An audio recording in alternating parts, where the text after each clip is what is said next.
ನಮಸ್ಕಾರ. ಟಾಪ್ 30ಗೆ ಸ್ವಾಗತ. ಲುಮಿನೋಸ್ ಸ್ಟುಡಿಯೋದಿಂದ ನಾನು ರಂಜಿತ್ ಶಿರಿಯಾರ್. ಈಗ ಟಾಪ್ 30ಯ ಒಂದೊಂದೇ ಸುದ್ದಿಗಳನ್ನ ನೋಡ್ತಾ ಹೋಗೋಣ ಬನ್ನಿ. ಹೆಚ್ಚುವರಿ ಡಿಸಿಎಂ ಹುದ್ದೆ ಗಲಾಟೆ ಆಯಿತು. ಇದೀಗ ಸಿಎಂ ಕುರ್ಚಿ ಗಲಾಟೆ ಜೋರಾಗಿದೆ. ಡಿಕೆಶಿ ಪರ ಒಕ್ಕಲಿಗ ಸ್ವಾಮೀಜಿ ಬ್ಯಾಟಿಂಗ್ ಮಾಡಿದ್ದಾರೆ. ಡಿಸಿಎಂ ಆಗಿಬಿಟ್ರೆ ಏನಾದರೂ ಬರುತ್ತಾ? ಎಚ್ಡಿಕೆ ಸಿಎಂ ಆಗಿ ಆಡಳಿತ ನಡೆಸಿದ್ದಾರೆ. ಡಿಕೆ ಶಿವಕುಮಾರ್ ಕೂಡ ಸಿಎಂ ಆಗಲಿ ಅಂತ ರಿಪಬ್ಲಿಕ್ ಕನ್ನಡಕ್ಕೆ ಚಂದ್ರಶೇಖರ ಶ್ರೀ ಎಕ್ಸ್ಕ್ಲೂಸಿವ್ ಹೇಳಿಕೆ ನೀಡಿದ್ದಾರೆ. ಈಗಿರೋ ಸಿ ಎಮ್ಮು ಆಗಲೇ ಅನುಭವಿಸಿರೋದ್ರಿಂದ ಎಲ್ಲರಿಗೂ ಸಿಗಬೇಕಲ್ವ. ಒಬ್ಬರೇ ಎಲ್ಲ ತಿನ್ಕೊಂಡಿದ್ರೆ ಎಲ್ಲರೂ ಹೇಗೆ ಅನುಭವಿಸೋದು? ಈಗ ಸದಾನಂದ ಗೌಡರಾದರು, ಕುಮಾರಸ್ವಾಮಿ ಆದರು, ಎಲ್ಲರೂ ಆದರು. ಈಗ ಡಿ ಕೆ ಒಬ್ಬರು ಆಗಿಲ್ಲ. ಈಗ ಸಿದ್ದರಾಮಯ್ಯನವರು ಆದರು. ಇವರು ಆಗಬೇಕು ಅಂತ ನಮ್ಮ ಭಗವಂತನ ನೋಡೋಣ. ಈಗ ನಮ್ಮ ಅಭಿಪ್ರಾಯ ಡಿ ಕೆ ಶಿವಕುಮಾರ್ ಅವರು ಕಷ್ಟಪಟ್ಟಿರೋದ್ರಿಂದ ಅವರಿಗೆ ಅದು ಸಿಗಬೇಕಾದದ್ದು ಧರ್ಮ. ಈಗಿರೋ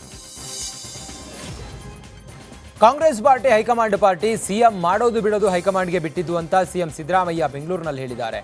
ಇನ್ನು ಹೈಕಮಾಂಡ್ ತೀರ್ಮಾನದಂತೆ ನಡೆದುಕೊಳ್ಬೇಕು ಅಂತ ಸಿದ್ದರಾಮಯ್ಯ ಹೇಳಿದರು.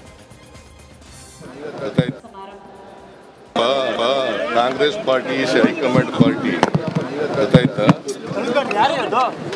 ಸರ್? ಇಲ್ಲಿ ಡೆಮಾಕ್ರಸಿ ಹೈಕಮಾಂಡ್ ಅವರು ಏನು ತೀರ್ಮಾನ ಮಾಡ್ತಾರೆ ಆ ಥರ ನಡ್ಕೊಳ್ಳೋದು.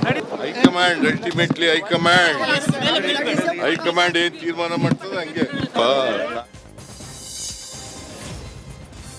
ಡಿಕೆಶಿಗೆ ಸಿಎಂ ಸ್ಥಾನ ಬಿಟ್ಟುಕೊಡಿ ಎಂಬ ಸ್ವಾಮೀಜಿ ಹೇಳಿಕೆ ವಿಚಾರಕ್ಕೆ ಸಂಬಂಧಪಟ್ಟಂತೆ ಧಾರವಾಡದಲ್ಲಿ ಕೃಷಿ ಸಚಿವ ಚಲುವರಾಯಸ್ವಾಮಿ ಪ್ರತಿಕ್ರಿಯೆ ನೀಡಿದ್ದಾರೆ.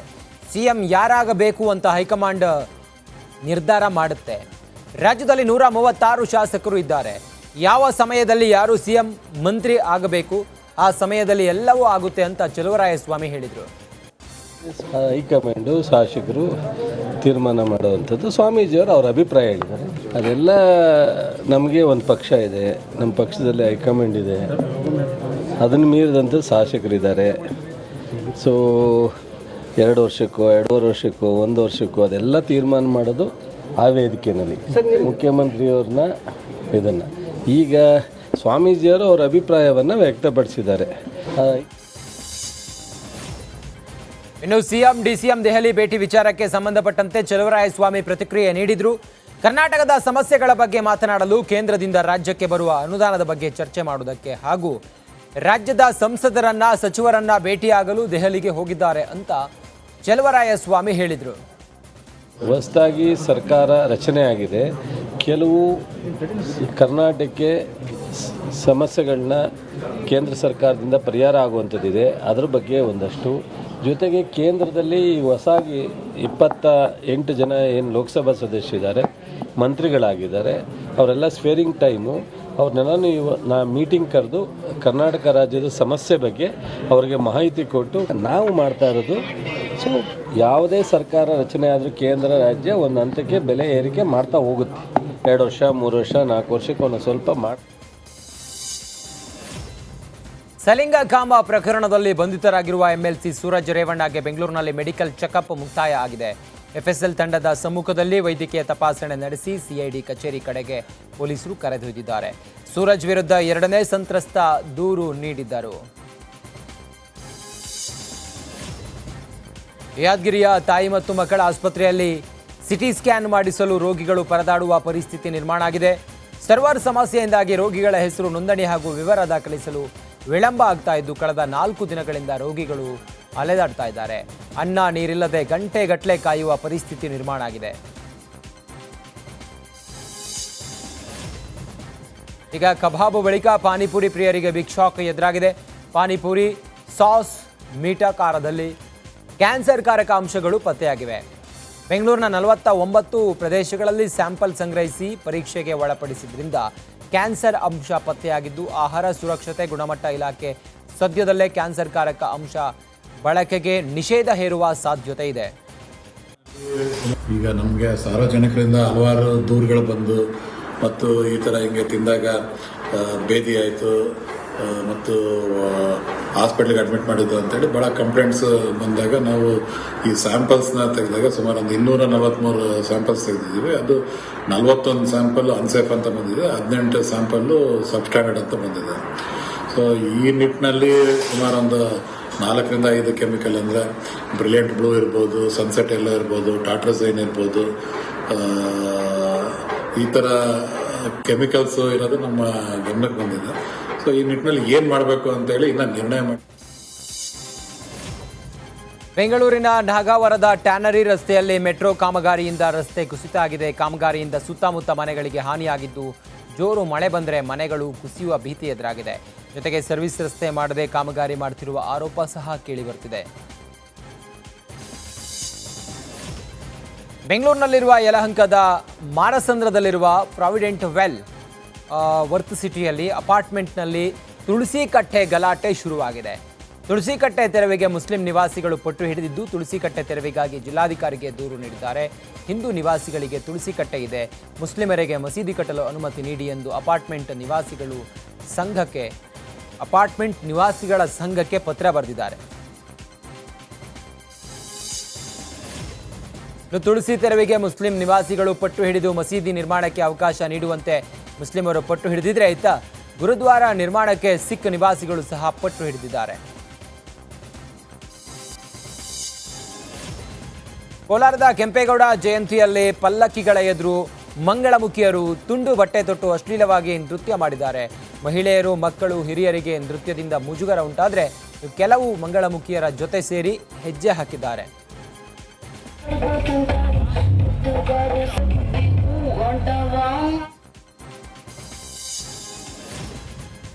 ಅಕ್ರಮವಾಗಿ ಗಾಂಜಾ ಸಾಗಾಟ ಮಾಡ್ತಾ ಇದ್ದ ಆರೋಪಿಯನ್ನ ಬೀದರ್ ಪೊಲೀಸರು ಬಂಧಿಸಿ ಆರೋಪಿಯಿಂದ ಸುಮಾರು 21 ಲಕ್ಷ ಮೌಲ್ಯದ ಗಾಂಜಾ ಜಪ್ತಿ ಮಾಡಿದ್ದಾರೆ. ದ್ವಿಚಕ್ರ ವಾಹನದಲ್ಲಿ ಗಾಂಜಾ ಸಾಗಿಸ್ತಾ ಇದ್ದ ಇಬ್ಬರು ಆರೋಪಿ ಪೈಕಿ ಓರ್ವನನ್ನ ಬಂಧಿಸಿದ್ದು, ಮತ್ತೋರ್ವ ಎಸ್ಕೇಪ್ ಆಗಿದ್ದಾನೆ. ಕಲಬುರಗಿ ಜಿಲ್ಲೆಯ ಜೇವರ್ಗಿಯಲ್ಲಿರುವ ಡಿಸಿಸಿ ಬ್ಯಾಂಕ್ ಕ್ಯಾಶಿಯರ್ನಿಂದ ರೈತನ ಮೇಲೆ ದರ್ಪ ನಡೆಸಲಾಗಿದೆ. ಯಡ್ರಾಮಿ ಪಟ್ಟಣದ ನಾಗರಾಜ್ ತನ್ನ ತಾಯಿ ಬಸಮ್ಮಾಳ ಜೊತೆ ಬ್ಯಾಂಕ್ಗೆ ಆಗಮಿಸಿ ತಾಯಿಯ ಅಕೌಂಟ್ನಲ್ಲಿರುವ ಹಣ ವಿತ್ಡ್ರಾ ಕೇಳಿದ್ದಕ್ಕೆ ಬ್ಯಾಂಕ್ ಕ್ಯಾಶಿಯರ್ ಓಂಕಾರ್ ಹಲ್ಲೆ ನಡೆಸಿದ್ದಾನೆ. ಮಂಗಳೂರಿನಲ್ಲಿ ಮಳೆಗೆ ಹೆಬ್ಬಾವೊಂದು ನಗರದೊಳಗೆ ಎಂಟ್ರಿ ಕೊಟ್ಟಿದೆ. ನಗರದ ಯೂನಿಯನ್ ಬ್ಯಾಂಕ್ನ ಎಸಿಯೊಳಗೆ ಹೆಬ್ಬಾವು ಮರಿ ಸೇರಿಕೊಂಡಿತ್ತು. ಸ್ಥಳಕ್ಕೆ ಬಂದ ಉರಗ ತಜ್ಞ ಗಂಗೇಶ್ ಬೋಳಾರ್ ಹೆಬ್ಬಾವು ಮರಿಯನ್ನ ರಕ್ಷಣೆ ಮಾಡಿದ್ರು. ಬಳಿಕ ಆತಂಕದಲ್ಲಿದ್ದ ಬ್ಯಾಂಕ್ ಸಿಬ್ಬಂದಿ ನಿಟ್ಟುಸಿರುಬಿಟ್ರು.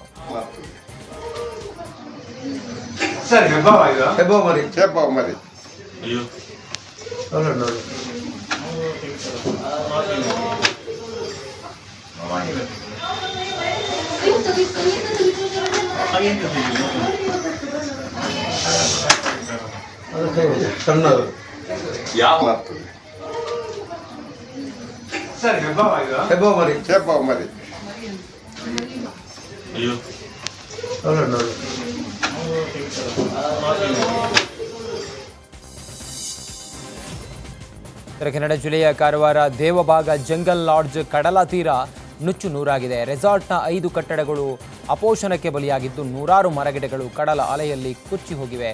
ಧಾರಾಕಾರ ಮಳೆಗೆ ಜಂಗಲ್ ಲಾಡ್ಜ್ ಸಂಸ್ಥೆ ಪ್ರವಾಸಿಗರ ಬುಕಿಂಗ್ ಅನ್ನು ಕ್ಯಾನ್ಸಲ್ ಮಾಡಿದೆ.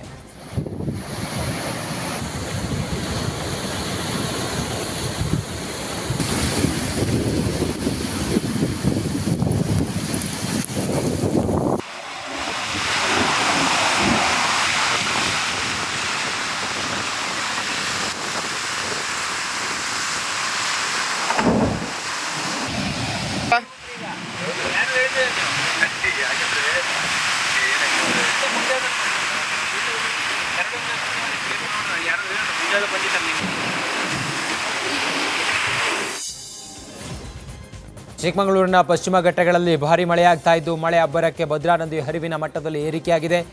ಕಳಸದ ಹೆಬ್ಬಾಳೆ ಸೇತುವೆ ಮುಳುಗಡೆಗೆ 4-5 ಅಡಿಯಷ್ಟೇ ಮಾತ್ರ ಬಾಕಿ ಇದೆ. ಒಂದು ವೇಳೆ ಬ್ರಿಡ್ಜ್ ಮುಳುಗಡೆ ಆದರೆ 10 ಹಳ್ಳಿಗಳ ಸಂಪರ್ಕ ಬಂದ್ ಆಗಲಿದೆ. ಮಲೆನಾಡಿನ ಕೆಲ ಭಾಗದಲ್ಲಿ ಧಾರಾಕಾರ ಮಳೆಯಾಗ್ತಾ ಇದ್ದು, ರಾಜ್ಯದಲ್ಲಿಯೇ ಮೊದಲ ತುಂಬುವ ಅಣೆಕಟ್ಟು ಎಂಬ ಖ್ಯಾತಿಯನ್ನು ಹೊಂದಿರುವ ತುಂಗಾ ಜಲಾಶಯ ಭರ್ತಿಯಾಗಿದೆ.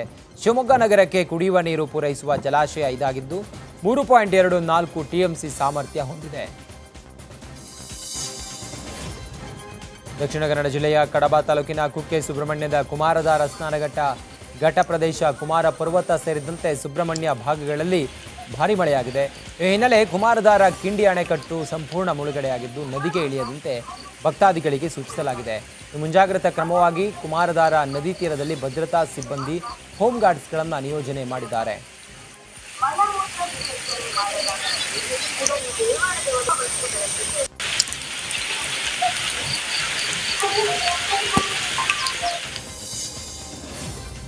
ಉಡುಪಿ ಜಿಲ್ಲೆಯ ಚಾಂತಾರು ಪರಿಸರದಲ್ಲಿ ಭಾರೀ ಮಳೆಯಿಂದಾಗಿ ಕೃತಕ ನೆರೆ ಉಂಟಾಗಿದೆ. ರೈಲ್ವೆ ಬ್ರಿಡ್ಜ್ ಬಳಿ ನೀರು ನಿಂತು ಈ ರೀತಿ ಅವಾಂತರ ಸೃಷ್ಟಿಯಾಗಿದೆ. ಗ್ರಾಮೀಣ ಭಾಗದಲ್ಲಿ ಸಂಚಾರ ಅಸ್ತವ್ಯಸ್ತಗೊಂಡಿದ್ದು ಜನಜೀವನ ಈಗ ತೊಂದರೆಯಾಗಿದೆ.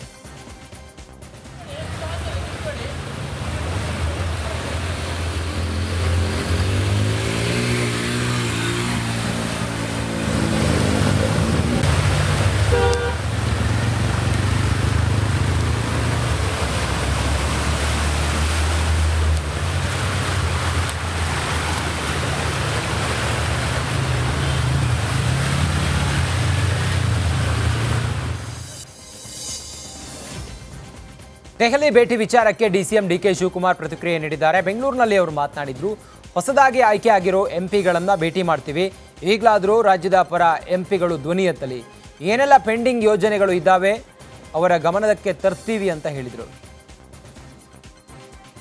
ಏನು ಡೆಲ್ಲಿ ಹೊಸದಾಗಿ ಎಂಪಿಗಳಿಗೆ ಭೇಟಿ ಮಾಡಿ ನಮ್ಮ ಏನೇನು ಪ್ರಾಜೆಕ್ಟ್ಸ್ ಪೆಂಡಿಂಗ್ ಪ್ರಾಜೆಕ್ಟ್ಸ್ ಇದೆ ಅವ್ರಿಗೆಲ್ಲ ಮಾತಾಡಲಿಕ್ಕೆ ಈಗಾರೂ ನಮ್ಮ ಡೆಲ್ಲಿ ಎಂಪಿಗಳು ಬಾಯ್ಬಿಟ್ಟು ನಮ್ಮ ರಾಜ್ಯದ ಹಿತಕ್ಕೆ ಹೋರಾಟ ಮಾಡಲಿ ಅಂತೇಳಿ ಅವರ ಗಮನಕ್ಕೆ ಏನೇನು ಪೆಂಡಿಂಗ್ ಪ್ರಾಜೆಕ್ಟ್ಸ್ ಇದೆ ಅಂತೇಳಿ ಅವ್ರ ಗಮನಕ್ಕೆ ತರ್ತೀವಿ. ಏನು ಡೆಲ್ಲಿ ಇನ್ನು ಇದೇ ವೇಳೆ ಹೆಚ್ಚುವರಿ ಡಿಸಿಎಂ ವಿಚಾರಕ್ಕೆ ಪ್ರತಿಕ್ರಿಯಿಸಿದ ಅವರು, ಪೇಪರ್ನಲ್ಲಿ ಮಾತಾಡೋರೆಲ್ಲ ಹೈಕಮಾಂಡ್ ಮುಂದೆ ಹೋಗಿ ಮಾತಾಡಲಿ. ಅವರೆಲ್ಲ ಪರಿಹಾರ ತೆಗೆದುಕೊಂಡು ಬರಲಿ. ಮಾಧ್ಯಮದ ಮುಂದೆ ಚರ್ಚೆ ಮಾಡೋ ಅವಶ್ಯಕತೆ ಇಲ್ಲ. ನಾನು ಕೂಡ ಚರ್ಚೆ ಮಾಡಲ್ಲ. ಸಮುದಾಯವಾರು ಯಾರು ಏನು ಬೇಕಾದರೂ ಪರಿಹಾರ ಹುಡುಕಿಕೊಂಡು ಬರಲಿ ಅಂತ ಹೇಳಿ ಕಿಡಿಕಾರಿದರು. ನಾವೆಲ್ಲ ಪೇಪರಲ್ಲಿ ಮಾತಾಡೋರೆಲ್ಲ ಹೋಗಲ್ಲ, ಹೈಕಮಾಂಡ್ ಅಲ್ಲಿ ಮಾತಾಡ್ಕೊಂಡು ಅವರೆಲ್ಲ ಪರಿಹಾರ ತಗೊಂಡು ಬರಲಿ. ಏನೇನು ಬೇಕು ಪರಿಹಾರ ಯಾರು ಬೇಕಾದ್ರೂ ತಗೊಳ್ಳಿ. ಮಾಧ್ಯಮದ ಮುಂದೆ ಚರ್ಚೆ ಮಾಡೋಂಥದ್ದು ಅವಶ್ಯಕತೆ ಇಲ್ಲ. ನಾನು ಮಾಧ್ಯಮದ ಮುಂದೆ ನಾನು ಕೂಡ ಏನು ಚರ್ಚೆ ಮಾಡಕ್ ಹೋಗುದಿಲ್ಲ. ಯಾರು ಏನ್ ಬೇಕಾದ್ರೂ ಪರಿಹಾರ ಹುಡ್ಕೊಂಡು ಬರ್ಲಿ, ಯಾರು ಬೇಡ ಅಂತಾರೆ. ಅದಕ್ಕೆಂದ ಇದು ಪ್ರೆಸ್ ಅಲ್ಲ, ಪೇಪರ್, ನೀವು ಟಿವಿ ಅವರು ಪೇಪರ್ ಅವರು ಇದಕ್ಕೆ ಪರಿಹಾರ ಕೊಡುದಿಲ್ಲ. ನಾವೆಲ್ಲ ಪೇಪರಲ್ಲಿ ಮಾತಾಡೋರೆಲ್ಲ ಹೋಗಲ್ಲ. ಕೆಪಿಸಿಸಿ ಅಧ್ಯಕ್ಷರ ಬದಲಾವಣೆ ಆಗಬೇಕು ಅನ್ನೋ KN ರಾಜಣ್ಣ ಹೇಳಿಕೆಗೆ ಡಿಕೆ ಶಿವಕುಮಾರ್ ಪ್ರತಿಕ್ರಿಯೆ ನೀಡಿದ್ದಾರೆ. ಬೆಂಗಳೂರಿನಲ್ಲಿ ಮಾತನಾಡಿದ್ರು ಅವರು. ಬಹಳ ಸಂತೋಷ. ಟೈಮ್ ಎಲ್ಲ ವೇಸ್ಟ್ ಮಾಡಬಾರ್ದು. ಪರಿಹಾರ ಏನು ಕಂಡು ಹಿಡಿಬೇಕು ಮಾಡಲಿ. ಡಾಕ್ಟರ್ ಹತ್ರ ಹೋದರೆ ಮೆಡಿಸಿನ್ ಕೊಡ್ತಾರೆ, ಲಾಯರ್ ಹತ್ರ ಹೋದರೆ ಅವರೊಂದು ಪರಿಹಾರ ಕೊಡ್ತಾರೆ. ಅವರಿಗೆ ಎಲ್ಲೆಲ್ಲಿ ಪರಿಹಾರ ಬೇಕೋ ಹುಡುಕಿಕೊಂಡು ಹೋಗಲಿ, ನಮ್ದೇನು ಅಭ್ಯಂತರ ಇಲ್ಲ ಅಂತ ಹೇಳಿದರು. ಬಹಳ ಸಂತೋಷ. ಟೈಮ್ ಎಲ್ಲ ವೇಸ್ಟ್ ಮಾಡಬಾರ್ದು. ಅದಕ್ಕೆ ಏನೇನು ಬೇಕೋ ಅದಕ್ಕೆಲ್ಲ ಪಾಪ ಎಲ್ಲ ಪರಿಹಾರ ಎಲ್ಲೆಲ್ಲಿ ಕಂಡು ಹಿಡಬೇಕೋ ಔಷಧ. ಡಾಕ್ಟರ್ ಹತ್ರಕ್ಕೆ ಹೋದರೆ ಅವ್ರೊಂದು ಪ್ರಿಸ್ಕ್ರಿಪ್ಷನ್ ಕೊಡ್ತಾರೆ, ಇನ್ನೊಬ್ರ ಹತ್ರಕ್ಕೆ ಹೋದರೆ ಅವ್ರು ಇನ್ನೊಂದೇನೋ ಒಂದು ಔಷಧಿ ಕೊಡ್ತಾರೆ, ಲಾಯರ್ ಹತ್ರಕ್ಕೆ ಹೋದರೆ ಅವರೊಂದು ಕೊಡ್ತಾರೆ. ಹಂಗೆ ಅವ್ರಿಗೆ ಎಲ್ಲೆಲ್ಲಿ ಬೇಕೋ ಪರಿಹಾರ ಬೇಕೋ ಪಾಪ ಹುಡುಕೊಂಡು ಹೋಗ್ಲಿ, ಯಾರು ಬೇಕಾದ್ರೂ ಹೋಗ್ಲಿ. ಅದಕ್ಕೆ ನಮ್ದೇನು ಅಭ್ಯಂತರ ಇಲ್ಲ. ಬಹಳ SDA FDA ಪರೀಕ್ಷಾ ನೇಮಕಾತಿ ಅಕ್ರಮದ ರೂವಾರಿ RD ಪಾಟೀಲ್ ಜಾಮೀನು ಅರ್ಜಿ ವಜಾಗೊಂಡಿದೆ. ಪ್ರಕರಣದ ಕಿಂಗ್ ಪಿನ್ RD ಪಾಟೀಲ್ ಸೇರಿ 10 ಜನ ಸಲ್ಲಿಸಿರುವ ಜಾಮೀನು ಅರ್ಜಿಯನ್ನು ನ್ಯಾಯಾಲಯ ತಿರಸ್ಕರಿಸಿದೆ. 2023 ಅಕ್ಟೋಬರ್ನಲ್ಲಿ SDA FDA ನೇಮಕಾತಿ ಪರೀಕ್ಷೆ ನಡೆದಿತ್ತು. ಹೀಗಾಗಿ ಆರೋಪಿಗಳಿಗೆ ಜೈಲು ಕಾಯಂಗೊಂಡಂತಾಗಿದೆ. ಕಲಬುರಗಿ ನಗರದಲ್ಲಿ ಖದೀಮರು ಮೆಡಿಕಲ್ ಶಾಪ್ಗೆ ಕನ್ನ ಹಾಕಿದ್ದಾರೆ. ನಗರದ ಹೈಕೋರ್ಟ್ ರಸ್ತೆಯಲ್ಲಿರೋ ಪಾರ್ವತಿ ಲೇಔಟ್ನಲ್ಲಿರುವ ಡಿವೈನ್ ಮಲ್ಟಿ ಸ್ಪೆಷಾಲಿಟಿ ಆಸ್ಪತ್ರೆಯ ಮೆಡಿಕಲ್ ಶಾಪ್ಗೆ ತಡರಾತ್ರಿ ಎಂಟ್ರಿ ಕೊಟ್ಟ ಕಳ್ಳರು ಕನ್ನ ಹಾಕಿದ್ದಾರೆ. ಕಳ್ಳತನದ ದೃಶ್ಯ ಮೆಡಿಕಲ್ ಶಾಪ್ನ CC ಕ್ಯಾಮೆರಾದಲ್ಲಿ ಸೆರೆಯಾಗಿದ್ದು ಅಶೋಕ್ ನಗರ ಪೊಲೀಸ್ ಠಾಣಾ ವ್ಯಾಪ್ತಿಯಲ್ಲಿ ಪ್ರಕರಣ ದಾಖಲಾಗಿದೆ. ಅಲೆಮಾರಿ ಕುಟುಂಬದ ದಂಪತಿ ಮಗು ಕಳವು ಕೇಸ್ಗೆ ಬಿಗ್ ಪಿಟ್ ಸಿಕ್ಕಿದೆ. ಒಂದೇ ಗ್ಯಾಂಗ್ನಿಂದ ಬರೋಬ್ಬರಿ 9 ಮಕ್ಕಳನ್ನ ಕಿಡ್ನಾಪ್ ಮಾಡಿ ಕದ್ದ ಮಕ್ಕಳನ್ನ 2 ರಿಂದ 3 ಲಕ್ಷಕ್ಕೆ ಮಕ್ಕಳ ಮಾರಾಟ ಮಾಡಲಾಗಿತ್ತು. ಈ ಸಂಬಂಧ ತುಮಕೂರು SP ಅಶೋಕ್ ನೇತೃತ್ವದಲ್ಲಿ ಭರ್ಜರಿ ಕಾರ್ಯಾಚರಣೆ ನಡೆಸಿ ಪೊಲೀಸರು 9 ಮಕ್ಕಳ ಪೈಕಿ 5 ಮಕ್ಕಳನ್ನು ರಕ್ಷಿಸಿದ್ದಾರೆ. ಈ ಸಂಬಂಧ ಗುಬ್ಬಿ ಪೊಲೀಸರು 7 ಮಂದಿ ಆರೋಪಿಗಳನ್ನು ಬಂಧಿಸಿದ್ದಾರೆ. ಕೊಪ್ಪಳ ತಾಲೂಕಿನ ಚಿಲಕಮುಖಿ ಗ್ರಾಮದಲ್ಲಿ ಜಮೀನಿಗೆ ನುಗ್ಗಿದ ಕರಡಿಯನ್ನ ಶ್ವಾನಗಳು ಅಟ್ಟಾಡಿಸಿ ಓಡಿಸಿವೆ. ಆಹಾರ ಅರಸಿ ಗ್ರಾಮದ ಸಮೀಪ ಇರೋ ಜಮೀನಿಗೆ ಬಂದ ಕರಡಿಯನ್ನ ನಾಯಿಗಳು ಓಡಿಸಿದ್ದಾವೆ. ಶ್ವಾನಗಳ ದಾಳಿಗೆ ಬೆದರಿ ಕರಡಿ ಸ್ಥಳದಿಂದ ಕಾಲ್ಕಿತ್ತಿದೆ.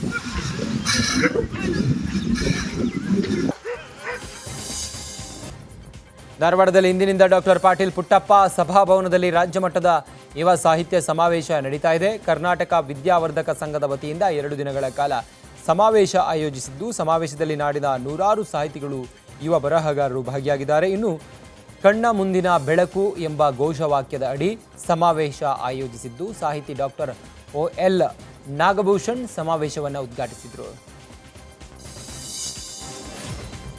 ಹಾಸನದಲ್ಲಿ ಕೆಂಪೇಗೌಡ ಜಯಂತಿ ಉತ್ಸವ ಅದ್ದೂರಿಯಾಗಿ ನಡೆದಿದೆ. ಹಾಸನ ಡಿಸಿ ಕಚೇರಿಯಲ್ಲಿ ಕೆಂಪೇಗೌಡ ಉತ್ಸವಕ್ಕೆ ಚಾಲನೆ ನೀಡಲಾಯಿತು.